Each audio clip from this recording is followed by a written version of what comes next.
Oi, eu sou a Tia Aurita, professora de português do SEBEC.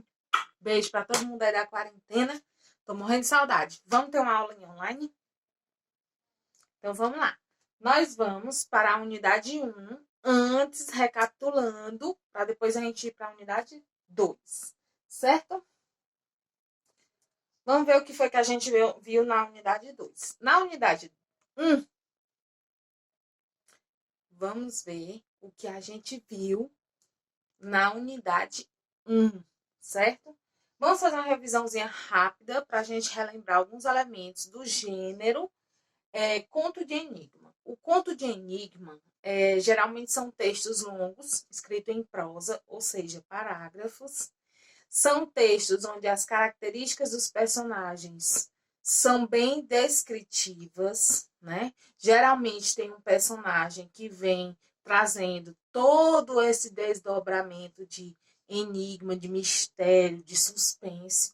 Ele tem esse ar de conto policial, de romance policial fictício.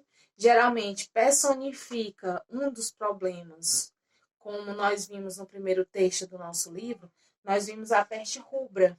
A peste rubra nada mais era do que uma doença, mas ela vinha personificada, ou seja, tinha características humanas e ela vinha numa festa de máscara, certo? Então tem sempre um elemento surpresa e as características desse conto geralmente tem muito diálogo, tem muito travessão, por isso que introduz o parágrafo que tem os diálogos, certo?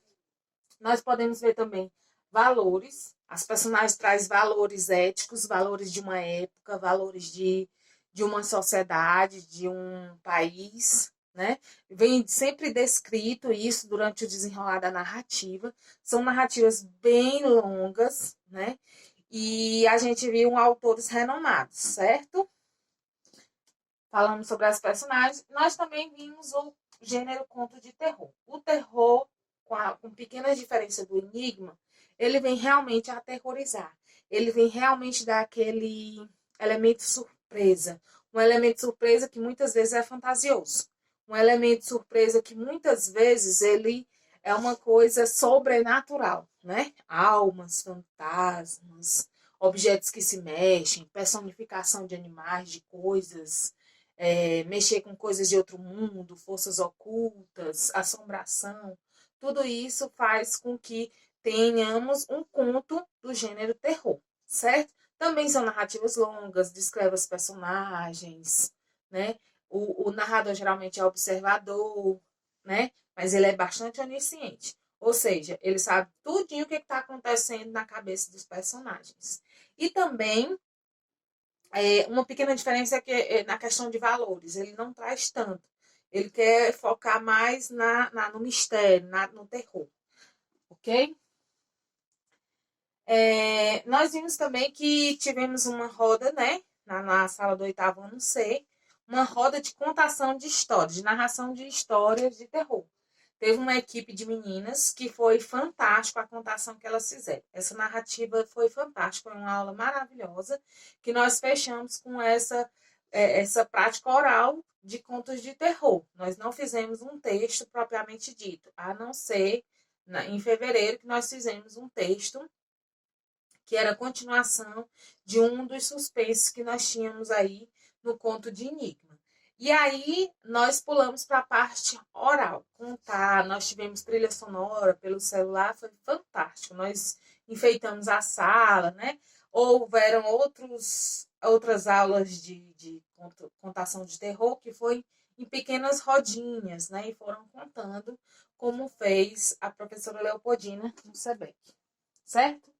Também vimos na parte linguística, né? Nós estudamos nesse componente curricular, os verbos e seus complementos. Nós vimos a identificação verbal na frase, na oração. Nós vimos também a diferença entre frase e oração. Frase é um contexto, um conjunto de palavras com sentido. Não necessariamente com verbo, mas tem sentido completo. Pode ter uma palavra, como pode ter muitas. E a oração, ela é uma frase com verbo, ok? Nós identificamos o verbo na frase, é a palavra que eu posso conjugar as pessoas, nos pronomes, né, do caso reto. eu, tu, ele, nós, vós, eles ou elas. Também vimos os seus complementos. Nós vimos o verbo transitivo, que é aquele que precisa de trânsito, de complemento, que a frase continua transitando. E nós vimos o verbo intransitivo, é aquele que não precisa de complemento depois do verbo. Tais complementos para o verbo transitivo são o objeto direto e o objeto indireto. O objeto direto faz a pergunta ao verbo sem preposição, tipo, faz uma pergunta ao verbo e, por exemplo, pergunta o quê? Né? A quem? Aí não. Os objetos são o direto e o indireto. Nós também podemos ter o verbo que vai pedir os dois tipos de complemento. Ele pergunta o quê? A quem, por exemplo. Aí são os dois objetos, direto e indireto. Quando eu perguntar o verbo o quê? Aí eu estou sendo direta. Então, não tem preposição depois disso.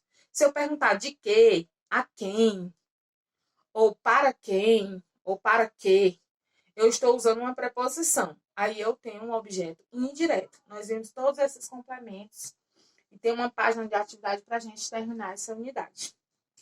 Nós vimos também a nossa língua como um fenômeno natural e cultural dos povos, nações, tribos. Nós entendemos que a língua é um componente cultural necessário para a comunicação, boa convivência e toda a história. Nós vimos alguns textos sobre isso. Foi fantástico. Nós falamos da linguagem oral, nós falamos da linguagem conotativa e nós também falamos sobre a linguagem verbal e a linguagem não verbal.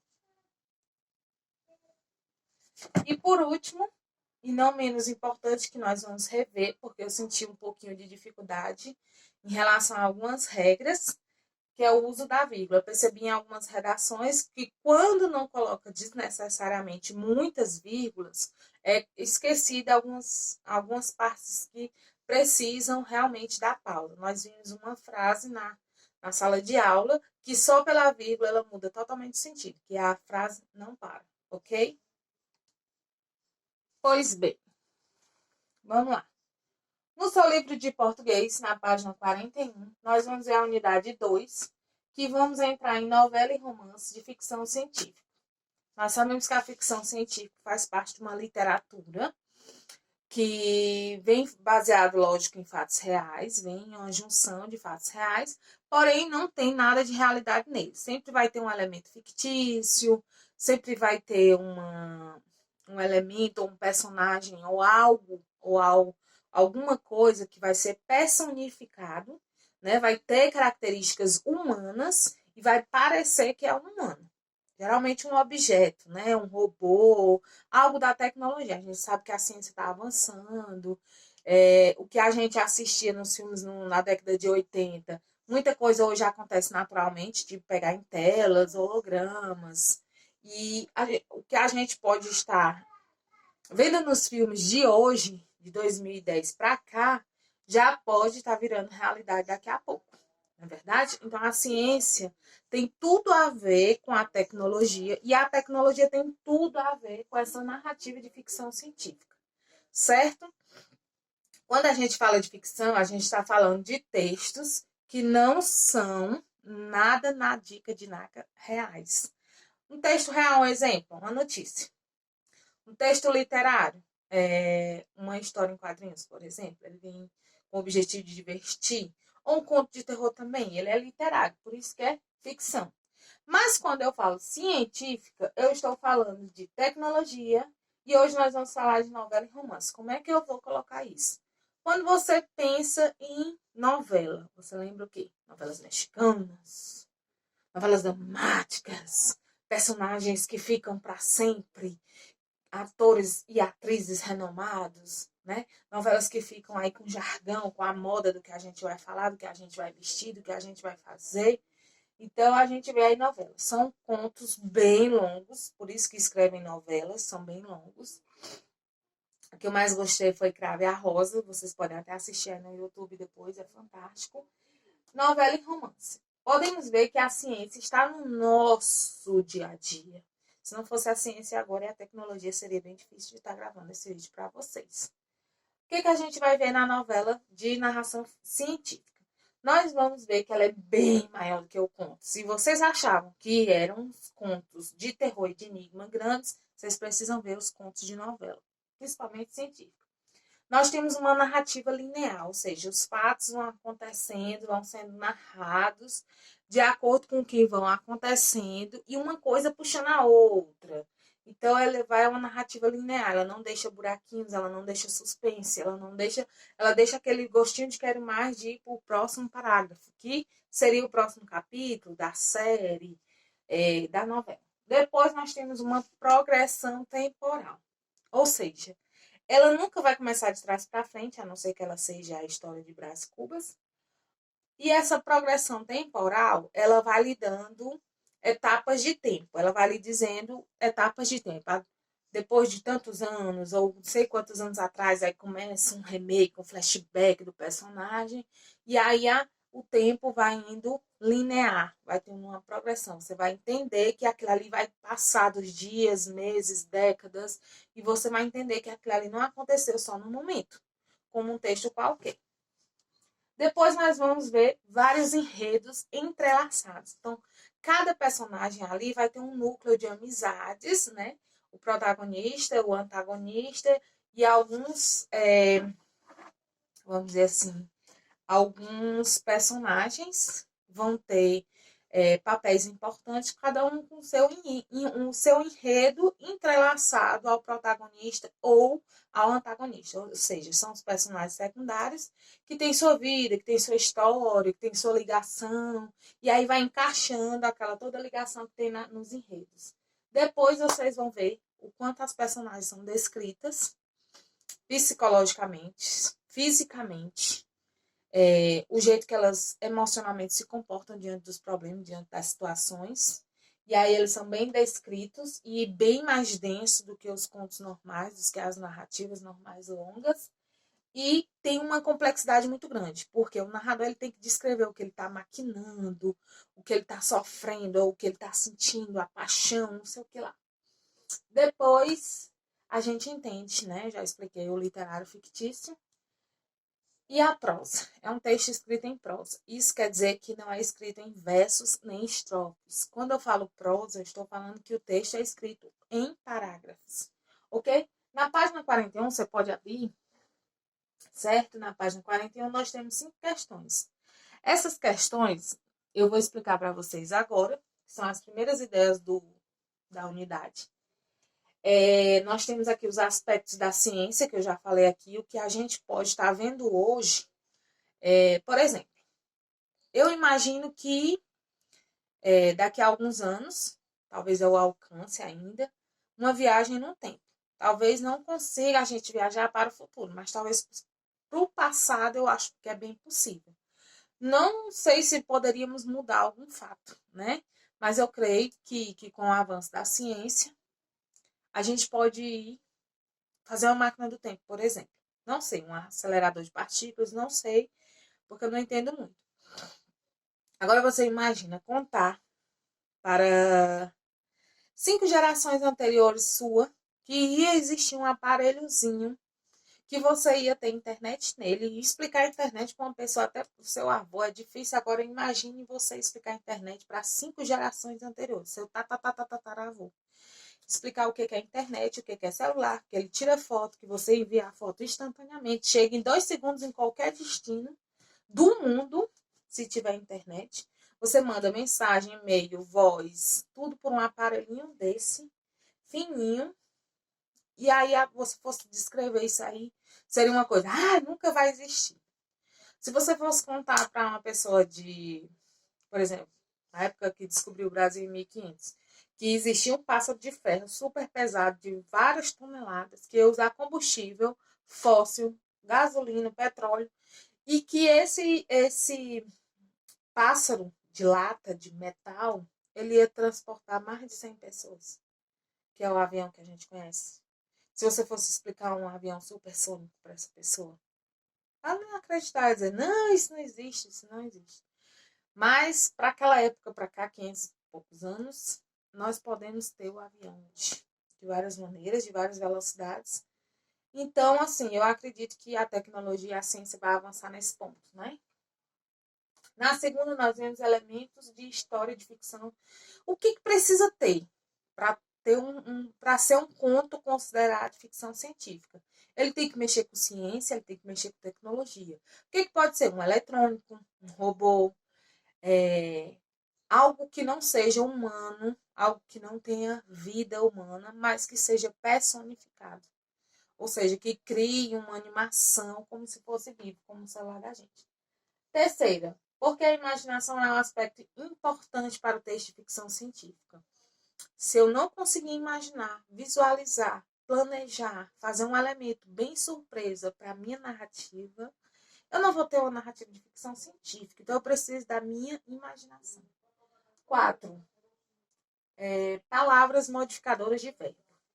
Você vai fazer o seu texto, provavelmente no futuro, então você vai falar da 2700, né, no ano 2700, ou como o filmezinho do robozinho Wall-E, que ali acontece 300 anos depois da gente, né? Começou em 2072 a poluição generalizada do planeta e eles tiveram que sair às pressas. Passaram muitos anos, centenas de anos no espaço, para poder achar a vida aqui e o óleo estava limpando a terra. O que a gente pode perceber? Que essas modificações verbais que a gente vai perceber no texto vai inserir para a gente a parte do tempo, né? O que eles estão fazendo, o que eles fariam, o que eles vão fazer, o que virou passado, que era presente. Quinta questão, explicar o sentido dos verbos caçar e caçar. Caçar com cedilha e caçar com SS. Qual é a diferença? Nós vamos ver aí. Vocês vão pesquisar no dicionário qual é a diferença desses dois verbos. Falamos iguais, mas totalmente a dicção é idêntica.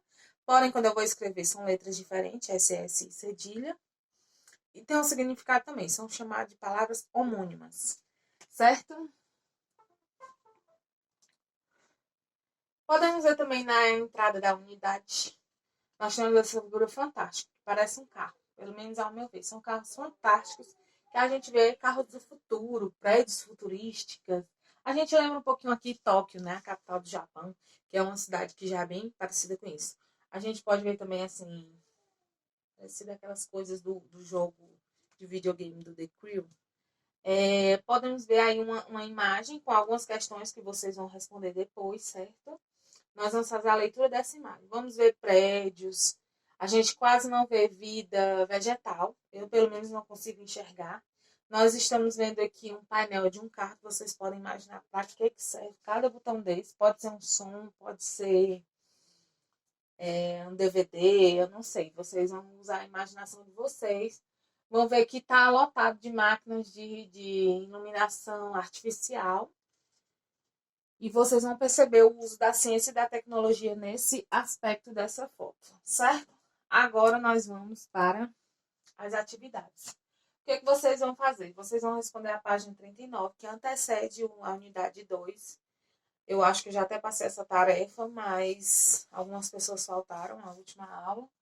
Depois nós vamos responder as páginas 41 e 42, que são essas introdutórias da parte vermelha do nosso livro. Depois eu quero que vocês numerem os parágrafos do texto.